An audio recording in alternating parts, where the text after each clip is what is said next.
goodness, I don't really know how to quantify myself. I always have this conundrum whenever I'm asked a question. I do a lot of things, but tonight, I usually use the three words. I'm an author, I'm an activist, I'm an entrepreneur. Okay? But tonight I'm giving you the activist because I'll be talking about myself. And the title of my mission as an activist is EER: Empowerment, Emancipation, and Rehabilitation. It is. I love it. So, empowerment, because everything that I do is about giving people their voice back. Emancipation, because people need to be freed from the system, and most importantly from themselves. And rehabilitation, because everybody needs to be put back in their rightful place in society. And this is, it's kind of, it permeates, that mission permeates with everything that I do. I started about 10 years ago in Western Africa by writing a curriculum for children that was debuted in 4 different Western African countries. And it was me underlining the importance, stressing the importance of mental health for children on the continent. So that's how I started, from there on everything. Wow, okay. I mean, there's a couple of questions that we asked Yann, there's in the magazine. So can you give a taste of what they will be getting tonight? I'm going to pick one of the questions that we asked. I think it's probably one of the first question that we asked. How would you describe male depression? How would I describe male depression? There was, I did write something quite extensive about that. But I think, off the top of my head, it's one of the most important issues that is not spoken about. Okay, it's something that we only recently, as a society, as a community, started to explore. And I agree with further on the continent, it's something that we're still even starting to have conversations about. We're not even at the point where we're raising awareness. I take my francophone African West African countries, it's not spoken about. And this is one of my missions as part of everything that I'm doing. I've dealt with child mental health, but now, as a man, as an African man myself, you see my article, I'm very raw in what I talk about, that I think is necessary. And I also mentioned in my article that I see male depression as an opportunity. Okay? I don't just see it as something that's negative, I see it as an opportunity to get to know yourself, to get to understand who you are, to learn what you need to learn in order to be a better person. That's kind of what I coach in. So it's a not positive view of the depression, but to me it's an objective view. Good answer. I mean, I'm an engineer, and I remember one of my auntie sharing a story a couple of months ago. I think that she felt that people are walking behind her, or people are following her or something. And now, back in Nigeria, they were like, no, Jesus everything. And I mean, there's a place for Christianity, there's a place for faith, and whatnot. But because of the background, being African, I don't want to say we don't believe in it, but we don't actually acknowledge. It's an acknowledgement because, I'm sure some of us have grown up on the continent. We've understood that it's not something. I was often told it's not for us. It's not an African thing. Depression is not an African thing. That mental health problem. That's for white people. Excuse me. That's for Westerners. And it's interesting because, and that's why we're having this conversation there. A lot of people say, yeah, that's the white people thing. That's black people. But, I mean, we're all human. And that's the message that I'm trying to stress. It's not necessarily male or female, it's just that we're all human. And we're all prone to have certain sensitivities, certain emotions that we need to explore. Mental health is the same as your physical health. People will go spend 10 hours at the gym working out to look good, but they won't take care of what's inside. And to me, that's what the problem is. Male or female is something that needs to be acknowledged. And on the continent, even more so. Because, it's a play. It is. Like I said, I've worked with children on the continent. And my program, at times, has been the only you know, it feel like they were understood for the first time. And that really, really touched me because as a child growing up in Western Africa myself, I went through a lot of things. You know, you see in the article, I'm very open. You know, and I never felt like I could talk. I never ever felt. It took me until I was 22 years old to actually open up and talk. And that was when I was here, you know. And I thought, you know, there's a problem. We're not allowing our children to speak. Or even if they are speaking, we're rubbishing what they say. Like, oh, you know, toughen up. You know, but that's not the answer. Toughening up is not the answer to everything. You know, we need to give more time to acknowledge the problem and the issue. Let me just quickly, for those who are taking notes, if they want to get to know a bit of your information and your resources, where can we reach you?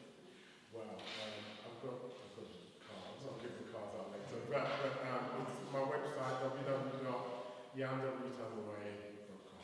And also on Instagram, Yann.W. Tanoe, Yann, which is Y-A-N-N.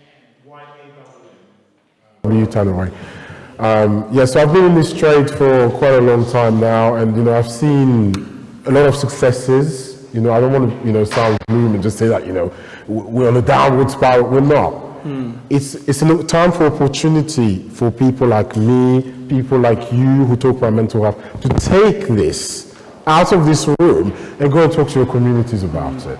Because a lot of people, the problem with our community here especially, is that people are afraid of the system. People don't necessarily trust the system to be able to understand them. Because there's a thing, somebody said this to me once, how are you going to talk to a psychologist or like, you know, shrink that doesn't look like you, that doesn't understand what your plight is, that doesn't understand what your experience is? How are they going to be able to understand? And I've been in that position. I was just heavily medicated, okay? Because everything that I was saying, I don't think, you know, it registered. And they were like, okay, let me just give you this and that. Now, I stopped my medication cold turkey. Don't do that if you're taking any medication, because, you know, it's not good.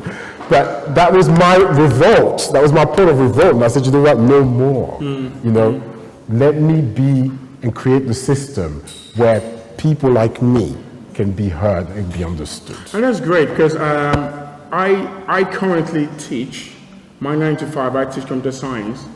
And I find out that some students will come to my room, even though we have a pastoral care department, they still come to my room, they still want to share information with me, and I think, don't tell me, I'm not being paid for this. Yeah, because I have to follow up and pass it on. Yes. But now I can understand from where you're coming from in terms of those people that feel comfortable, probably because they understand. I'm from Nigeria, I have the background, I'll get to understand more than somebody who just maybe read something from the book.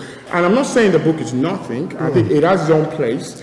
So, but now, the question will now be then is, myself as an African person, so what do we need to do in terms of to help our community really to understand that, as you said, we are all humans. This depression thing or mental health problem, it doesn't have to do with race, it just happens to human. What do you think we have to do right at the core of our community? Cool, that's a question and a half. Because, you know, like I said, it all starts with the families, the units. No, your individual families.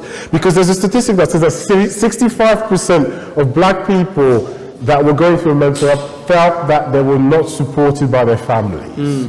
And that's the starting point to me. You know, exclude the system, exclude the family. You know, because if you don't feel supported or understood by your family, then what hope do you have? You know? And I think, you know, the way that we've been able to bridge that gap in Western Africa and the different schools is that we actually sat the parents down. We went to see the parents with their children, and we actually spoke to them, and we engaged with the parents in that way. And the results were fantastic. There's a program that I created that's called Parents and Students Together. You know, it's PEE in French translated. But it's bringing the parents together and to make them aware. It does something. When you get told that as a parent that your child needs you. You know, it's something different. Your child may say it, but it's not in the same way that someone can say your child needs you.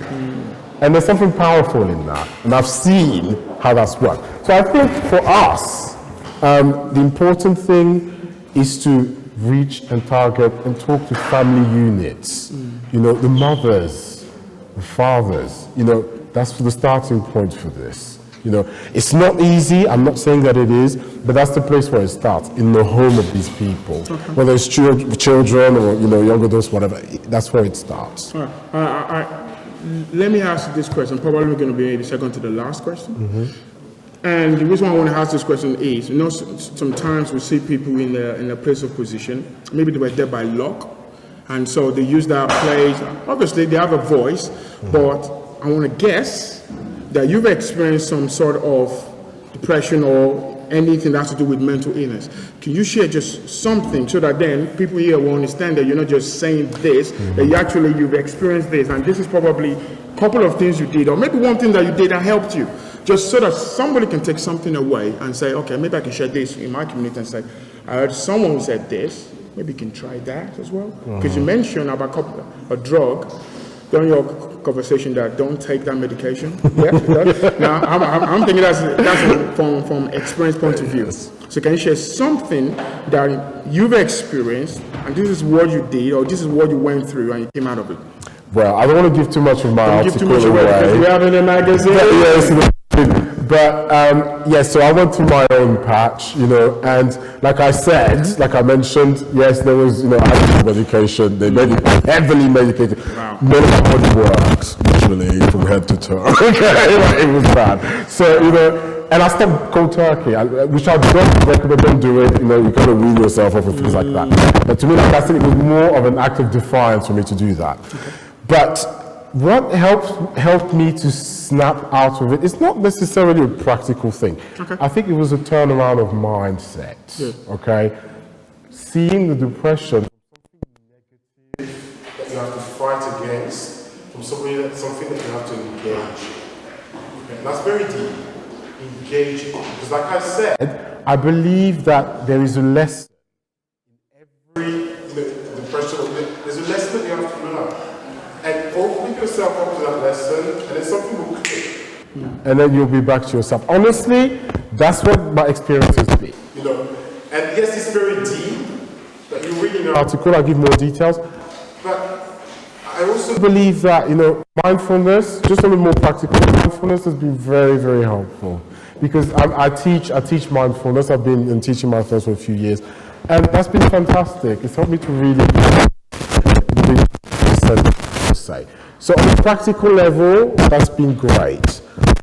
It's all a mind shift, and that's different for everybody. It happens at different times, but you need to bring yourself to the realization that I'm engaged in this.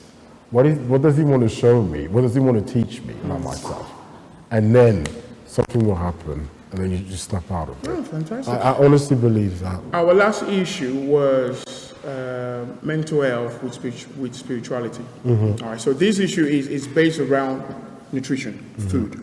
So do you think there's a place for food in connotation to mental health? Absolutely. I mean, I've done a lot of African spiritual research myself. And, I've come to understand that in our traditional, at the root of our beliefs, our traditional beliefs, the products of the earth are at the center of our well-being. In cultures, we give certain foods high esteem, certain foods high esteem because of what they do to us. So we have that knowledge, we do, And, I really also believe in the concept of eating within the season. I do. Because our forefathers did it for a reason, because that's